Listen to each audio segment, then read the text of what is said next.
Video games are often demonized. We must stop the glorification of violence in our society. This includes the gruesome and grisly video games that are now commonplace. My son is addicted and obsessed with violent video games. Parents struggling to get their kids to stop playing video games. In reality, games are fun and we can learn a lot from them too. So why are educational video games so boring? This is how schools ruin video games. Yeah, so I've been a teacher for a long time. I've been a gamer even longer than that. My hope has always been to combine those two things. I'm constantly disappointed with the way schools combine video games and learning. The potential for video games and learning to be one and the same in a classroom is huge. The potential is there. And yet every time I go into a classroom, when I was a student, but also as a teacher, every time you go in and a teacher introduces a game to you, it is terrible. It is so boring. Essentially, these games are classes set to the backdrop with music of a video game, but really, it's not a video game. And it's not really fooling anyone, because if you go home and you want to play a game, is anyone choosing brain training? Is anyone choosing Reader Rabbit? No, of course you're not. You're playing Doom. You're playing fun things. Essentially, that's what I'm looking for, is the reason why schools ruin gaming. Educational?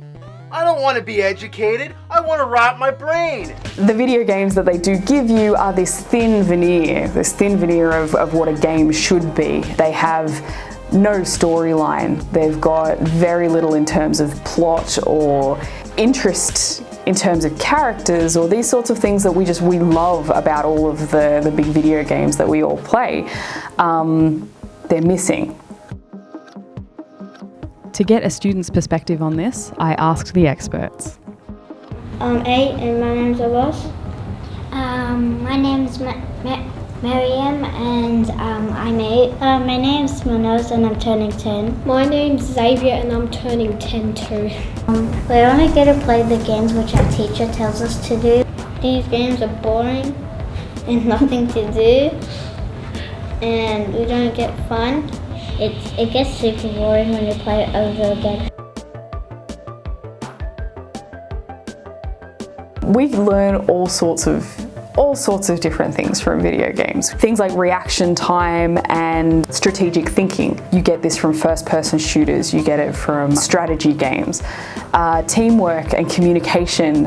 If you watch any player who plays League of Legends or Dota, Fortnite, it's huge. It's a huge aspect of the game. Logical thinking and critical thinking. You need these skills to be really good at any game that you play.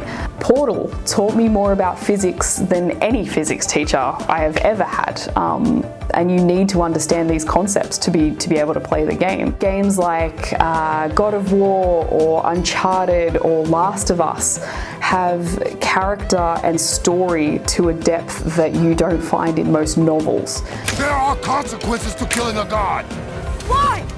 How do you know? It teaches a lot about society and about ourselves, and this is something that video games, they do so well. Things like morals and ethics can be done brilliantly by games like The Witcher 3 or Mass Effect. There are decisions and consequences that you need to make that are taught in traditional ways in schools, but are taught more effectively, I believe, through these video games.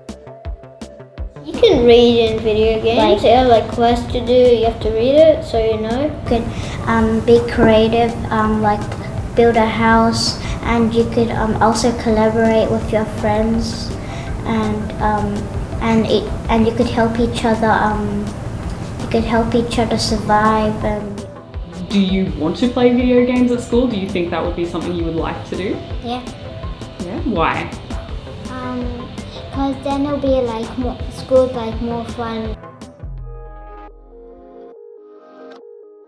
Gamification is adding game elements into a classroom or a workplace setting. So if you are in a classroom and you have a leaderboard, or if you have badges for badges or achievements or that sort of thing for doing just regular school things, that's essentially gamification. It stems from the fact that people have seen, okay, so people really like games, they don't really like school. So if we put these elements of games together, games and school together, then it's going to be fun. But the problem is that gamification isn't fun.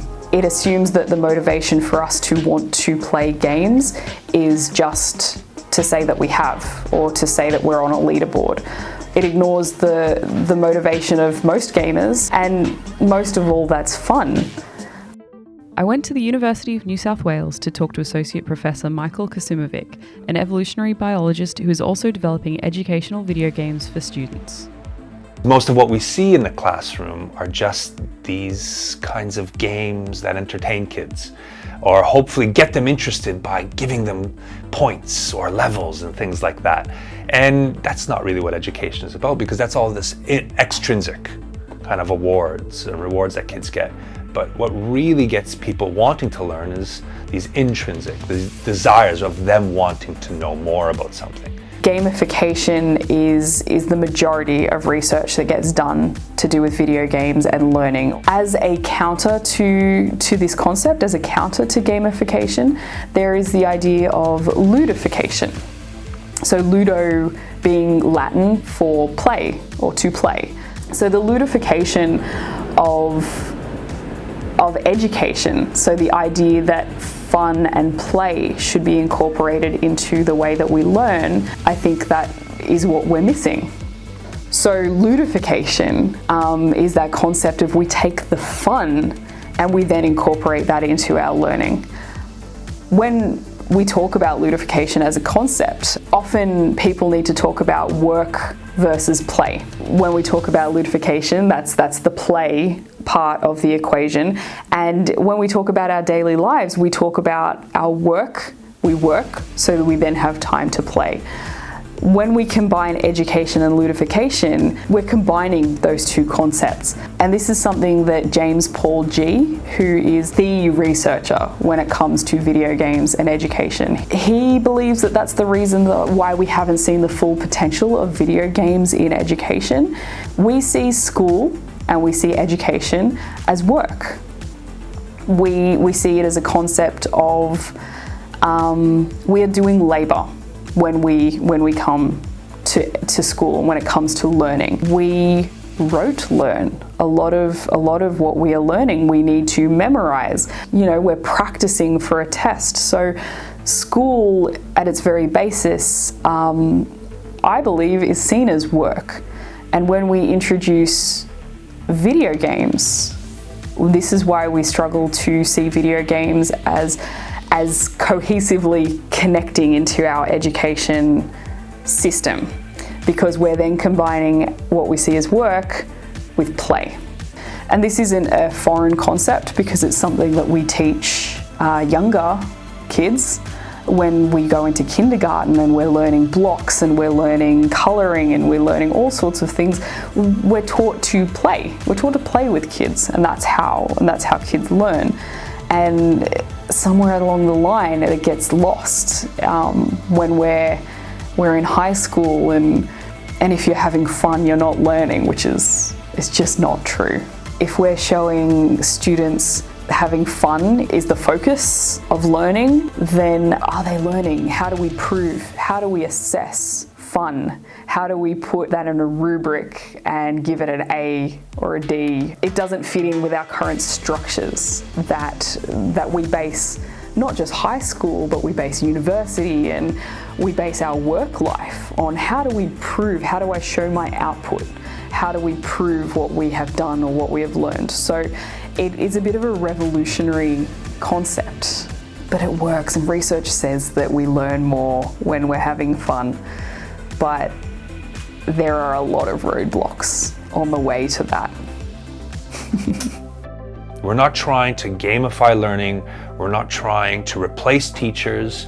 We're not trying to use already existing games. A lot of the educational games that are in schools right now are there to replace teachers.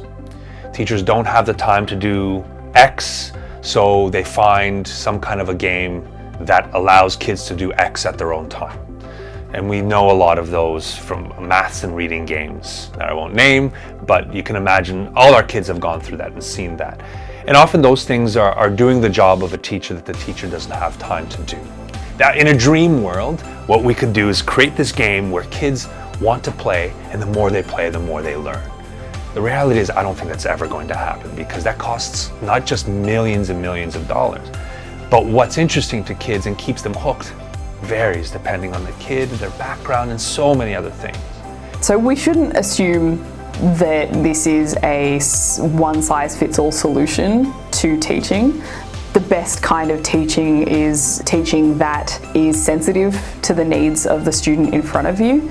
But I also think that not using video games is not a solution either. Until we change the policy around learning, and until we change the way we view school as work, it's going to be really difficult to incorporate video games and ludification, so the fun and the play sense of video games. It's going to be really hard to incorporate that idea into traditional schooling with the curriculum and with the structure that we currently have. If you're a parent, I think it's something that you can do with your kids. If your kids are really interested in games, ask them about the storylines.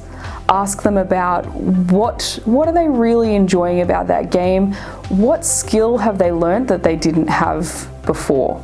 This act of reflecting on what they have just done in that game is essentially what any good teacher would do. So many people play video games and they say, this is really fun and I really enjoyed it. But if you really break it down and okay, so why? What was it about that you really loved? And it could be the environment, or I really liked solving that problem and feeling like I was good at it, or I enjoy being the best at Fortnite, or I enjoy being the best player in that game.